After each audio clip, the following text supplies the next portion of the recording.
Shalom, seja bem-vindo, tudo bom? A gente vai continuar aquele estudo que a gente estava falando, que a gente parou, falando sobre a fé judaica, falando como é que se determina o que é fé judaica e o que não é. E para a gente que está estudando, é importante a gente ter essas bases.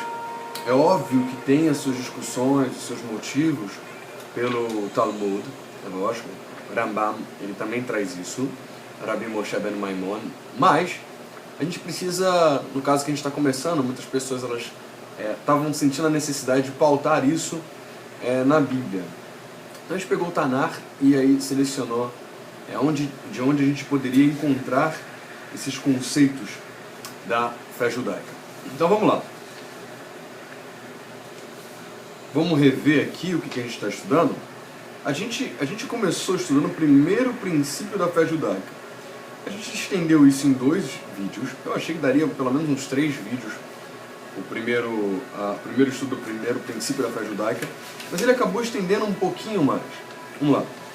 A gente estava estudando eu tenho emuná, com emuná completa, que o Criador, abençoado seja o seu nome, é o Criador e guia de todas as criaturas.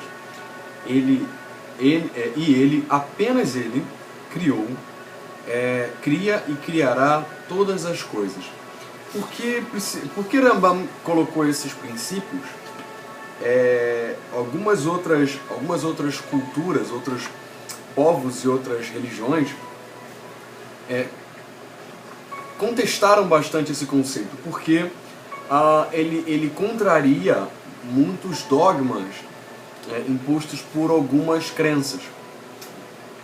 E quando ele diz apenas ele criou e criará, a gente está vendo então como ele sendo a causa de todas as coisas que a gente viu nos vídeos anteriores.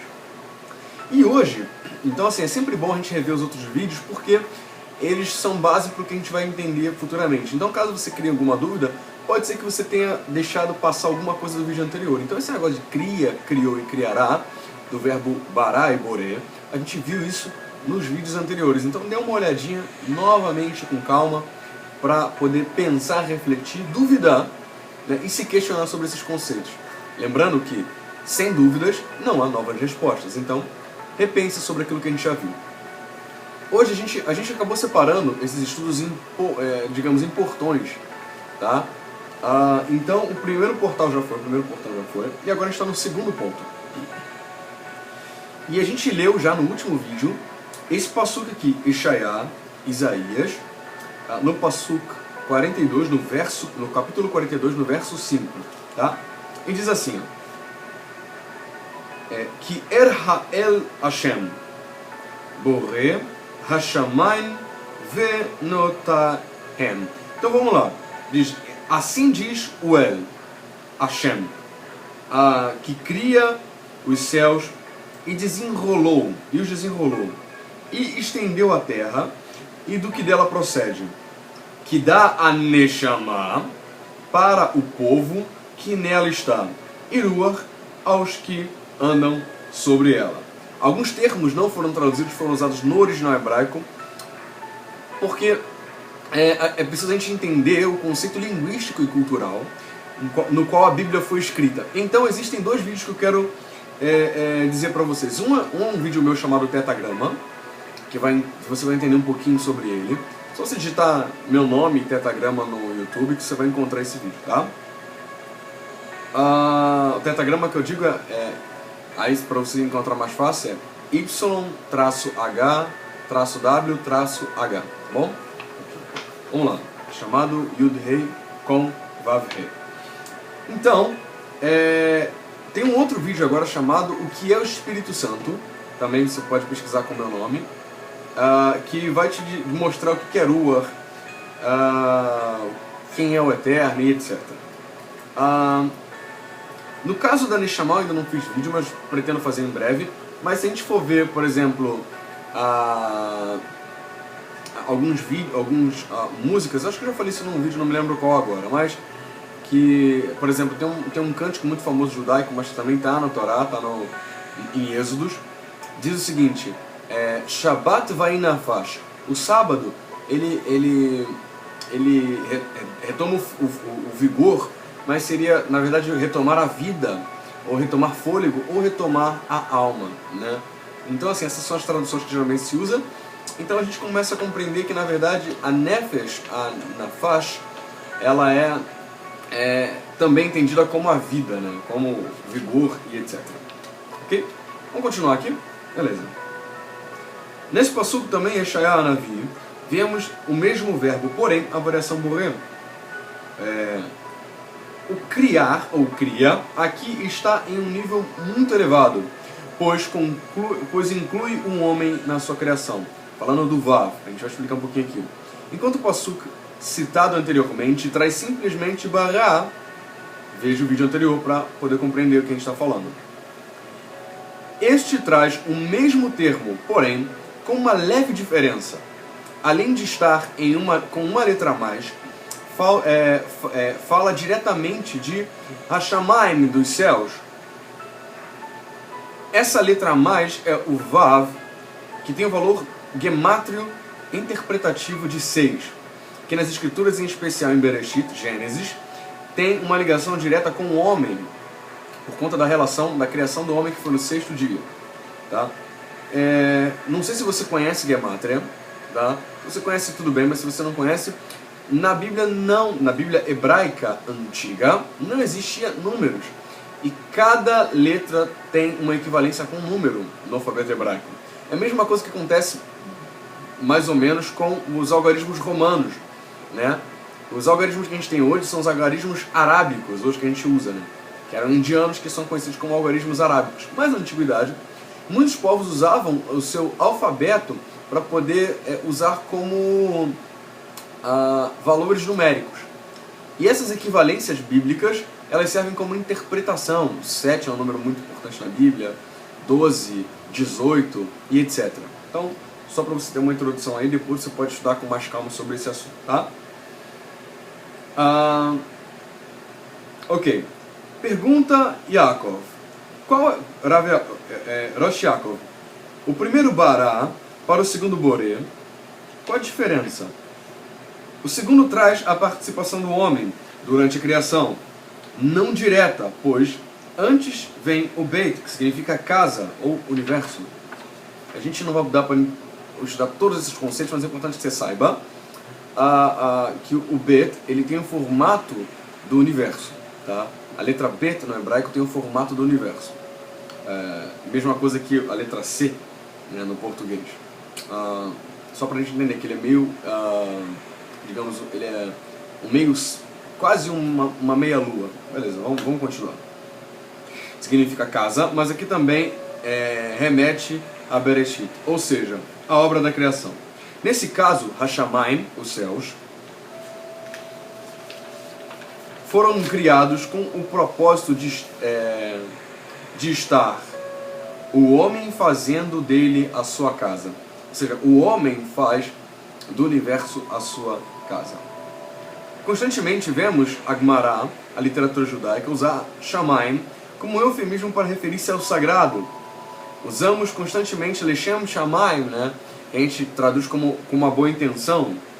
Um eufemismo para referir-se ao sagrado. Usamos constantemente Lechem Shamayim como propósito celestial, ou para Hashem, alguma coisa assim.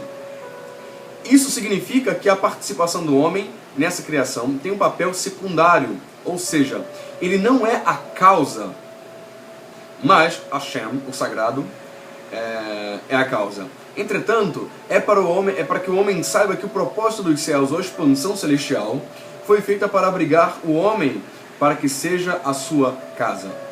Sendo assim, mesmo compreendendo a Kadosh Baruch Hu, sagrado e bendito seja ele, tenha construído o mundo tendo as suas criaturas do mundo. Sendo assim, mesmo compreendendo que a Kadosh Baruch Hu tenha construído o mundo tendo as suas criaturas do mundo, o homem, como base para fazê-lo, sentir-se confortável, bem como tenha Isurim, que sejam sofrimentos, que faça crescer ele, evoluir e ser uma pessoa melhor, ele foi o único suficiente salvador. Ou seja, tudo que existe no mundo foi para ajudar o homem a ter contato e crescer, tendo um contato com as coisas que existem na face da Terra, para que pudesse ter um contato maior com o sagrado. Porém, o Eterno foi o único e suficiente Criador de todas as coisas. Vamos agora partir para o terceiro portal. Ele é bem curto, e depois a gente vai para o quarto portal, que também é bem curtinho. Assim diz o sagrado: teu Redentor, ele te formou do ventre, eu sou o Eterno, que faço tudo. Quem sozinho estendi a terra por mim mesmo. Ou seja, esse conceito que alguém que ajudou o sagrado a construir alguma coisa é um conceito absolutamente equivocado pelas escrituras. Observando que em Isaías 44, 24 e 25 diz essa frase que a gente acabou de ler. Ki emor Hashem ge'elach veitzarer mevatan. Então, isso é o que diz aqui, que a gente acabou de traduzir antes, tá? Anteriormente. Nesse passuque, vemos alguns aspectos da criação do Eterno. Antes de tudo, o sagrado, o Eterno, se apresenta como formador da vida humana, ainda no ventre. Por isso mostra que o sagrado, além de ocupar-se com a criação do mundo, Aulam, e com tantas prioridades que são importantes, ainda preocupa-se com cada indivíduo, mesmo em meio a tantos detalhes do universo, bem como milagres e milhares de vidas humanas. Cada pessoa é única. Logo em seguida, ele nos dá uma outra informação. Eu sou Yud-He com Vav-He, que faço tudo. Né? Aí aqui, ele fala assim: Ani Hashem asa kol nata. Então vamos lá. Natashamain lebiyad lebedi. Vamos continuar aqui. Onde é que está aqui em português? Tá. Asakol. Isso reforça a ideia anterior de que há um cuidado individual, mas ele mesmo cuida de tudo. Sozinho estendi os céus. Neste ponto, o texto reflete que ele, por si, não precisou de ajuda. Eu estendi a terra por mim mesmo. Ponto. Ele traz dois outros limites, um celeste e outro terreno, por si e não para o homem, em seu propósito. Esse versículo, esse passuk, não somente reforça o poder soberano do Eterno na criação, mas também trabalha com a sua preocupação geral e individual. Além disso, trabalha sobre o que está ao redor do ser humano. Né? Ou seja, ele não se preocupa só com toda a humanidade, mas com cada indivíduo e também com o ambiente onde nós vamos estar, onde nós estaremos, onde nós estamos. Kadosh Baruch Hu a gente já traduziu, que é o sagrado, bendito seja ele. E Surim significa sofrimentos, castigos, etc. Agora a gente vai para o Sha'ar, o portão 4 desse estudo. E diz assim: Ani Hashem ve'ain od. Eu sou o Eterno e não há outro. Fora de mim não há Elohim. Aqui a gente pode entender de duas formas esse passuk. Eu sou o sagrado, o eterno, fonte da existência. Não há outro além de mim. Zevaletien Elohim. Ok. E não há outro fora de mim. Ok? Não há. E fora de mim não há Elohim. O que é Elohim em hebraico? Elohim significa poderes, tá? Ou elevações, ou sementes celestiais, porque os anjos são chamados de El. Então se um anjo é El, então El seria uma estrutura celestial, vamos dizer assim. E El também tem um significado também de elevado, de subida e tal, etc. De exaltado, vamos dizer. E Elohim significa não existem outros poderes. Então não há fora de Hashem, qualquer outro poder. Tá? Isso também significa que todas as forças universais, tanto da natureza quanto de qualquer outra espécie, elas têm fonte diretas em Hashem. Não há outro além do sagrado. Eu te cingirei, ainda que tu não me conheças. Aqui, o pastor está falando exatamente, para você entender isso aqui, tem que ler o contexto, tá? Do capítulo. Esse aqui ele está explicando. É muito interessante, eu não sei se nesse estudo eu coloquei, acho que sim, mais à frente, mas Eshaiá, a gente usa muito Eshaiá aqui. Eshaiá estava querendo explicar quem era Kadosh Baruch Hu para um rei chamado Ciro. Né? Então, assim, estava tentando demonstrar para ele quem era o sagrado. Então é muito importante de conhecer não só essa história de Eshaiá, Anavi, o profeta Isaías, do Sefer Eshaiá, mas também conhecer um pouquinho também da estrutura do porquê que foi escrito isso aqui. Voltando ao nosso estudo, no Sefer Eshaiá encontramos muitas expressões que demonstram não somente a grandeza do Kadosh Baruch Hu, do sagrado e bendito seja ele, mas também o seu domínio, poder, soberania e unidade soberana. Não há uma unidade como Hashem. Hashem ele não pode ser dito, como eu já falei aqui, como né, porque seria limitá-lo, o que ele é. Né? Ele é na verdade, kol, ele é tudo. Né? Então eu não posso dizer que ele é né? Eu posso dizer que ele é único, porque não há unidade semelhante a ele. E mesmo assim eu posso dizer que tá kol Elohim, né? Ele é todos os poderes. Vamos dizer assim, né? Tudo está contido dentro dele. Onde a gente parou? Ok. O sagrado, neste momento, se mostra a Eshaiá, no Sefer Eshaiá Anavi, sobre um aspecto que até então não estava tão detalhado nas escrituras. Por quê? Eshaiá está recebendo uma nova carga de conhecimento específico sobre o poder e a atuação do sagrado no universo. E não há outro fora de mim, não há Elohim. Pode significar que sem ele, nem anjos podem encontrar, já que El pode significar anjo em Elohim, anjo e Elohim, pode significar anjos, ou forças, ou mesmo poderes. A gente acabou explicando aqui antes do texto.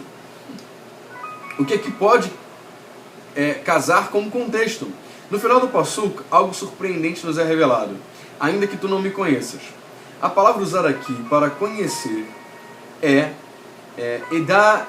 Edaetani, que divide raiz com Da'at, que pode ser usada no Tanar como religião, ou conhecimento, ou entendimento. Então, Raverim, mesmo que você não tenha o meu Da'at, mesmo que você não tenha minha crença, mesmo que você não tenha o meu conhecimento, mesmo que você não tenha a minha religião, hoje em dia é usada como religião também. Tá? Esse é o portão 4. Raverim, infelizmente, são 7 portões, né? A gente parou aqui no portão 4. Queria poder continuar, mas não vou ter tempo hoje. Talvez semana que vem a gente continue, tá bom? Então, que o Eterno abençoe. Shabbat Shalom. Ou até o próximo vídeo, tá? Aqui vai ter alguns vídeos sugeridos para você aqui no canal. A gente vai colocar...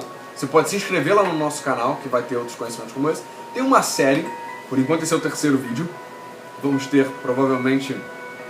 A gente tem 3 vídeos com 4 portões. Provavelmente a gente pode ter 2 ou 3 outros vídeos só desse primeiro estudo do primeiro princípio de Rambam. Espero que tenha ajudado você, sua família. Compartilhe com quem você ama, né? E que nós possamos crescer no conhecimento da Torá, de Hashem e dos profetas. Tá bom, Raverim? Essas são as provas da fé e que possa ter ajudado você de alguma forma. Shalom, shalom, Shavuot Tov.